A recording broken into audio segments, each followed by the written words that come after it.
Assalamu alaikum.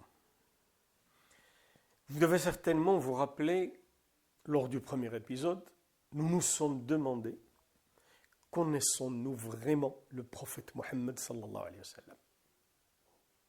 Aujourd'hui, je vous propose de le découvrir autrement. Rassurez-vous, pas sur un champ de bataille, ni en train de prononcer un sermon. Je vous propose simplement d'entrer chez lui et de voir comment il vivait parmi ses proches. Un jour, on demanda à Aïcha, mère des croyants, qu'Allah soit satisfait d'elle, que faisait le prophète sallallahu alayhi wa sallam lorsqu'il était chez lui? Elle répondit, il était au service de sa famille. Et lorsque venait l'heure de la prière, il sortait pour prier. Et là, j'aimerais m'arrêter un petit instant. C'est une image très intéressante. On est bien en train de parler du messager d'Allah qui dirige toute une nouvelle communauté, qui reçoit la révélation divine, qui accueille des hommes et des femmes qui viennent de partout pour apprendre de lui. Et pourtant, chez lui, il sert sa famille. Toute sa grandeur ne l'empêche pas de servir les autres.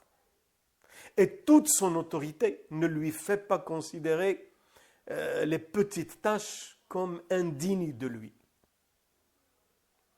Et maintenant, regardons-le avec les enfants.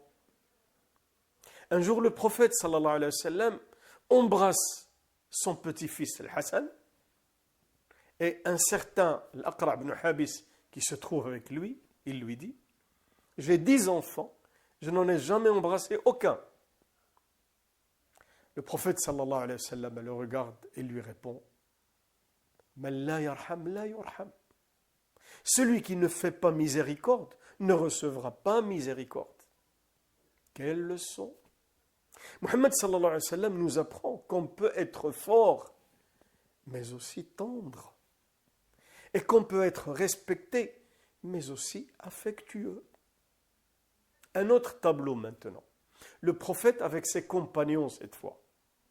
Abdullah ibn Harith disait, je n'ai vu personne sourire davantage que le messager d'Allah sallallahu alayhi wa sallam.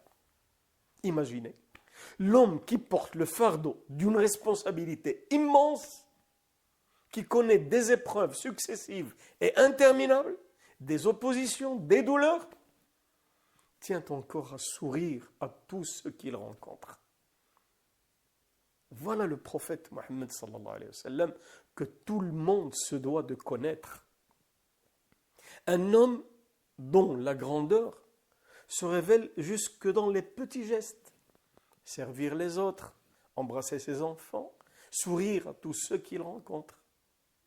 Car il nous est parfois facile d'être aimable avec le monde entier et beaucoup plus difficile de l'être avec ceux qui partagent notre quotidien.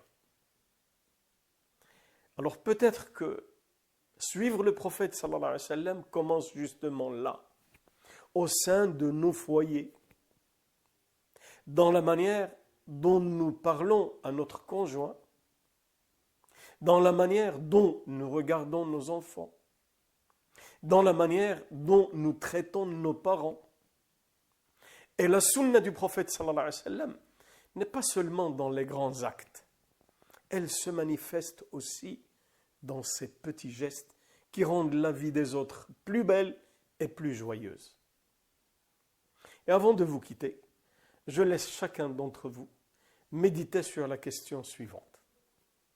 Ceux qui vivent le plus près de moi, retrouvent-ils en moi quelque chose du prophète sallallahu alayhi wa sallam dans ma manière de les traiter?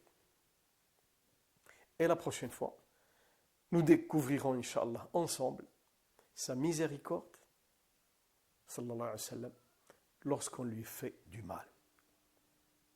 Assalamu alaikum wa rahmatullahi wa barakatuh.